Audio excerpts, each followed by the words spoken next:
Welcome to another week of the In the Middle Black Woman. I hope y'all are doing well in the midst of everything. I hope you're taking care of yourself. This episode I recorded like months ago with Kim, and the point of it was I just wanted to kind of dig in her mind about like why talking, why listening, and why sharing stories and sharing who you are with people is so impactful, not only to the one speaking, but the one listening.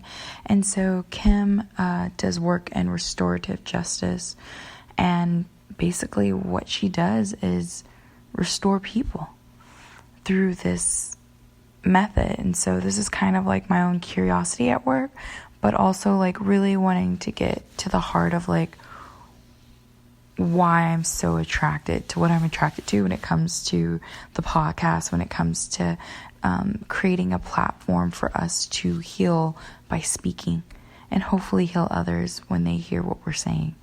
So yeah, this I had labeled, it's originally called Talk and Listen. And if you want to see the video, it's on the Instagram. But here it is for you to listen. So let's jump right in. Perfect. All right. Okay. So I am here with Kim. Kim is actually a past interviewee, but Kim is also an expertise in a couple of areas. She's experienced life. Kim, I just want you to tell everyone what it is you do and the process of how you do the work you've been doing. Well, what I do is restorative practices, restorative justice, restorative practices in the schools, and restorative justice out in the community on how we building the bridge to bring everyone together as one and not this hierarchy of superiority and we're inferior. How can we build community together, learning one another's background really, because we're listening to one another's story. We all have a story, and how can we sit down and not judge and not try to make assumptions and try to fix or change anyone, but let's just allow me to listen and learn who you are instead of making pre judgment on me.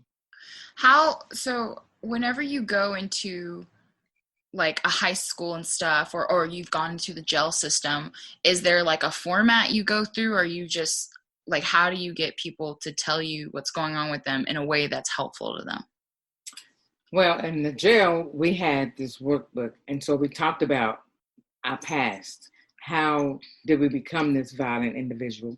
How did I become this person that does what I do?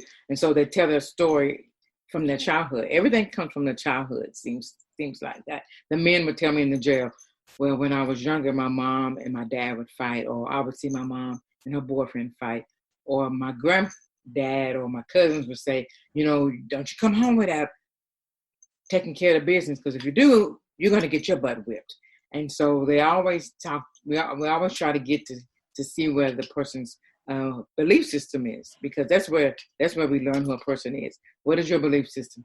So your belief system is from your uncles and grandma and grandpa, that if I don't take care of my business or fight that person, then I'm going to get in trouble. And so in that school setting, it's the same thing. We always ask a question. Tell us a story about a time that you were not happy with your family, or you were happy with your family. Either or, they always going to go back and talk about a story that talks about how they did life when they were coming up, and who was in their lives that said, this is what you do to handle your business, or do whatever you do to make judgment of someone. So we always ask the question, and then that it allows us to go into the conversation.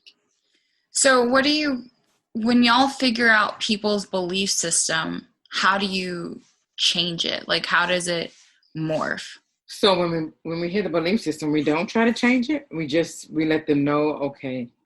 Oh, I'm sorry. Thank you, Grandma. Okay, go ahead, Kim. I'm so sorry.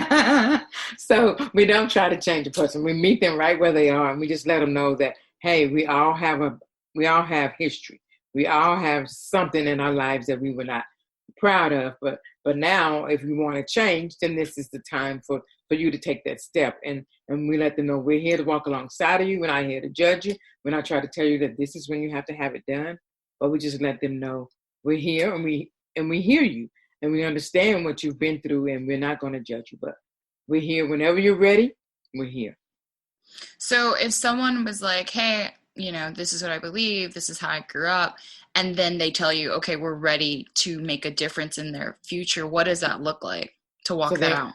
So then we sit down with them and we tell them, okay, what is it that you want to do? So you tell us where you want to go. And then once they map it out, we try to connect them with individuals who may help them with the job, or if it's with Social Security card or an identification, because that's where it usually starts, is with identification. Social Security, they don't have it. And so we try to find ways of getting that, because you have to have one or the other to get one or the other.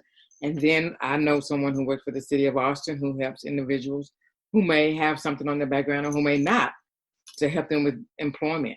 And so we just map it out. What are you looking for? What do you want to do? And so telling them this is what you need to do, we sit with them and we map it out, and then we walk alongside. And if we can't do it, then we pass it to someone that we know that has a heart and that's going to care for that person and show them just the same, I guess, don't treat them different because they don't have what others that may come looking for work. Don't treat them any different. Treat them the same as you would treat someone that has a college degree or PhD or whatever. Treat them the same. Why do you think the work has been so effective? Because we allow them to hear our story, and I let them know that I'm not here to judge you. And I did, because I did go in the beginning judging, and then they broke me down. So really I learned from them, the men and the students, and they tell us, you think you're going to come in here and change this, but you can't. And you worked on yourself. And so I had to work on myself. And I always tell that story. I had to work on myself first. And then once they hear that, they say, okay, I dig you. I can work with you. I can work with someone that's going to be honest and let us know that you thought you were all that, but then once you were really trying to do this work because you cared about the person, you changed. And that's what. So why do you think people, not only them, but in general for people, it is healthy, it is helpful to speak about your life and your life story? I think it's healthy because, like, students think teachers sit on this hierarchy that they don't have issues. And then we tell teachers that students that's who you learn from. And so we tell the teachers or whomever we're working with, you don't have to tell all your business, but let them know that you have gone through something. And then once they see that hey, she's real, he's real, or they do care about me, it breaks down the walls of assumptions, the barriers of assumptions, because they think, oh, this person's going to judge me. And we all have some mess, but it's just, what type of mess was it? It may be different, but it's always something. We all have issues, and just how do we deal with it? Do you feel like people, it's funny because it sounds like the whole barrier thing is also something that, yes, it's in this school system where like the kids need to see the humanness of like an adult figure in order to like let down a guard, to be open, to connect, and to let them actually have a impact on them, right? Right. But like, it's funny because it sounds like this is also just in general human connection. The human race, yes. That's it. It is. That's the human race. If we would just not be afraid to share, and that society knows we're so messed up, it would be a much better world. But we're so afraid that we're going to get judged, or I may not get this job, or what are they going to think if they know that I have a PhD and I used to do this and that, or I'm still doing it, but I'm in the closet and I'm hiding I have secrets. And it's okay to have some secrets, but you've done some stuff. We all have, and nobody's perfect. But it's hard to let that down. I used to not want to tell my stuff, but God said, okay, if you're going to do this work, you're going to have to be transparent. And I still being transparent, because my husband and I, we were almost divorced. And when people hear that story as well, it's like, really? The both of y'all? Yeah, I was on my way out of the door 2 years ago. But God said, no, it's a ministry that I put you two together for a reason. What effect has you being able to let down the wall and being transparent helped you? It's helped me to see that I was messed up. It's helped me that I was really messed up because I was living this life of I want to be a person that I think I want to be, and not being who God created me to be. Because I didn't grow up in a two household parent. I grew up with a single mom who did housework for white people. I used to be ashamed of that because she's cleaning up behind these rich white folks that I went to school with at Austin High, and so after I grew out of all that and became who God wanted me to be, I was like, I'm gonna tell my story. My mom was a single mom. We were on food stamps. We lived in housing, and so now when I go into these housing developments, it's like we don't have a ghetto, y'all. And these girls and boys from these low income housings, they think they're hard. I said, I grew up in housing, but I chose not to. Just because I grew up in housing, I chose to go to school and go get my education. Even though I was older when I went to school, I was 28, but it can be done. And so allow me to just to see that I was so messed up in my head and my thoughts and my heart. But now that I'm transparent, it's just like, it's helping everybody. It's helping others. Can you tell me a story about someone's story that when you heard it had the biggest impact on you? Oh, it has to be the young man who was Mexican Mafia. That he grew up in housing like I did in Meadowbrook. I grew up in Bowden Oaks, which is off of South 5th in Ortorf by the South Austin Rec. We both played at the South Austin Rec. I didn't know him though, but I had to see him every day when he was in jail. And he was a client that I had to see daily because he was in the set tank. No windows, no human contact. And as I was learning how to do the work, I had to sit and listen. I didn't know how to listen then, but he told me, don't come in here trying to change me. Just listen to what I have to say. And when I listened to him, he's so intelligent, but he's Mexican Mafia, grew up in prison, was born in prison. Mom was a heroin addict, so was his dad. And then he became one and joined this gang because of family. But in his heart was so big and just wanting to live a life what we think is normal, but I don't know what a normal life is. But but what he would always say, I want to be normal. He's deceased now. We stayed in contact even after he got out of prison, and he came back to Austin, even though he wasn't supposed to come back to Austin, because once you got out of the gang, Mexican Mafia, they put you in this protective witness program. And he taught me how to do this work of how to let my guard down, how not to come in judging folks, how not to judge him because he was tatted from head to toe, and the things that he did in his life. But he taught me how to do this work because he said, if someone would have been in my life like you are now, he said, when I was in third grade, maybe I wouldn't be this man who I am today. But he said, you took the time to sit down and to listen to what I told you not to do towards me. And you took my advice. And he said, that changed my life. Before he died, he said, you changed my life. He was still on the streets. He tried to live a normal life, as we call it, but he just couldn't get it together. And when he was about to get into this tiny home, January 15th of this year, God took him on home. He was trying to get clean. He was in transitional housing at the time and about to move into the community first village. But man, that broke my heart because that was my teacher. He's the person who taught me how to do the work. Why do you think it's so easy for us before we know someone to assume something about them, to judge them from the outside? I think it's a learned behavior because my mom would have told me, don't you go near him. He's not even worth it. I mean, you see, he don't care about nothing. He's going to live his life in prison. And that's what a lot of people say, even when the guards would say, you're wasting your time thinking you're going to change these men, their minds to stop being violent. And it's like, I'm not trying to stop them to change. I'm just letting them know that I'm here for them and that they're human.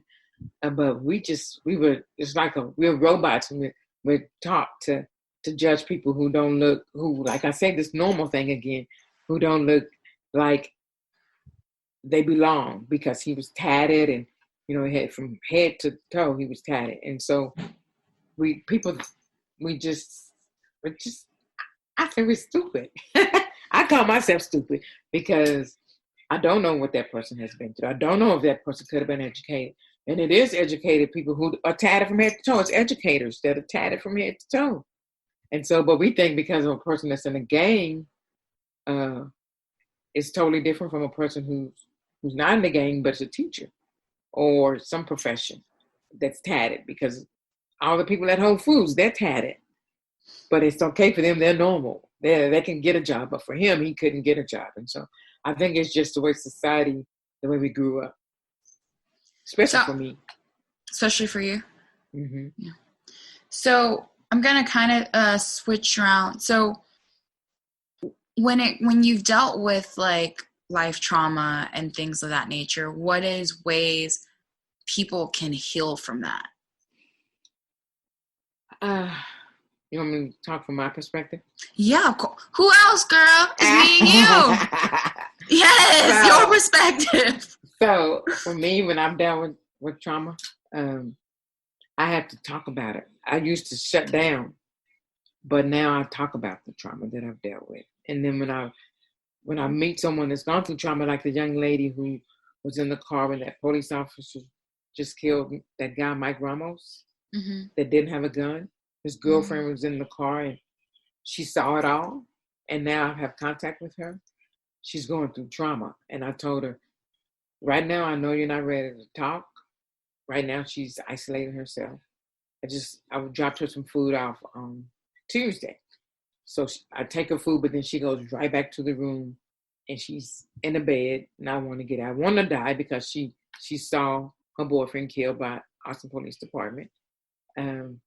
I told her, whenever you're ready, I'm here to listen. I'm not trying to tell you what you need to do, but I know you're going to need someone to talk about what you went through, because they arrested her for no reason.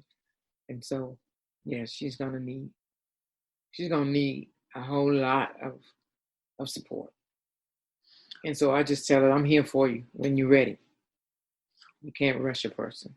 What do you think happens in the process when you're explaining your pain or the things that you're dealing with? What do you think happens for you as a human being in letting that out? I think it heals me. It's like a relief, because when I was going through counseling for when Sherman and I were about to divorce, the things that I kept holding on to that I wanted to say to him, but I was always afraid that he was going to try to stop me and not allow me to speak my words. It's like relief that I was able to voice how I was feeling and how he made me feel. And I think that's the main thing, is releasing it, because we like to hold on to stuff because we feel like I used to feel, I don't want to bother anybody, with what I'm dealing with. I just keep it in because it's not going to change anything. That's what I would always say. But then once I finally decided, okay, I'm going to talk about it, it was really just like, whew, a deep breath, and like something just was released off my shoulders. Like I had this weighing down on my shoulders and my chest. And so it's just relieving the pain. When you talk about like speaking it out as a way for us to heal, and to basically learn more about you or how you're feeling, have you found that by doing that, you're more likely to speak up now? Yes, I found much more likely to speak up now, because when I didn't, it made me sick. My stomach being knots, headaches. I can just tell the twitching when I'm really stressing and I'm not releasing it. My eye twitches, this left eye. It's like, what is this? And then when I'm releasing and talking about it, it's like the stress. Stress can kill you. So it's like, it's a relief. That's why I always tell individuals, whenever you are ready to talk about whatever's you need to help you move forward, I'm here. And I'm not going to try to fix you, but I'm just ready. I'm going to be here to listen. Kim, tell your life story in 30 seconds, starting now. Okay, Kim Conley, born in Austin, Texas, raised in East Austin, graduated from Austin High School, worked for IRS for 12 years. Then after that, I decided I want to go to college. So I went to Houston Citizen College, graduated there in 1997. Then I went to Prairie View for my master's, graduated in 1999. And then I worked for a semiconductor company. And then God said, no, you're going to do restorative practices. And now I am doing what God created me to do, is to do restorative justice, restorative practices, and building bridges for the community. 38 seconds. That was impressive. That was impressive. It worked. All right. That's it. I know what to shorten now. It worked though. 30. That ain't bad, Kim. All right. Kim, I love you. Thank you. Love you. Thank you. Tell Grandma hello. I will. Bye. Okay, bye. Yeah, that was just like a really fun interview, and I'm trying to determine if next week I'm gonna go back to just my straight up interview process where I just hear from people in their lives, or if I'll just keep digging deep into kind of like more subject driven, with the Black women racism or with storytelling. It's TBD. I do have some I do have some interviews though in the can that I did that are awesome, and I am needing to release those. So I'm just debating it. But as always, please follow me at the IBW on Instagram. If you have any questions, comments, feel free to email me at info@theibw.com. And if you listen to this, I would love for you to visit the Instagram and just say hi, check out the material there, write comments, whatever, just to interact and see what's on people's mind and what they're thinking. So yeah, be blessed. Have a good day. Love ya. Bye.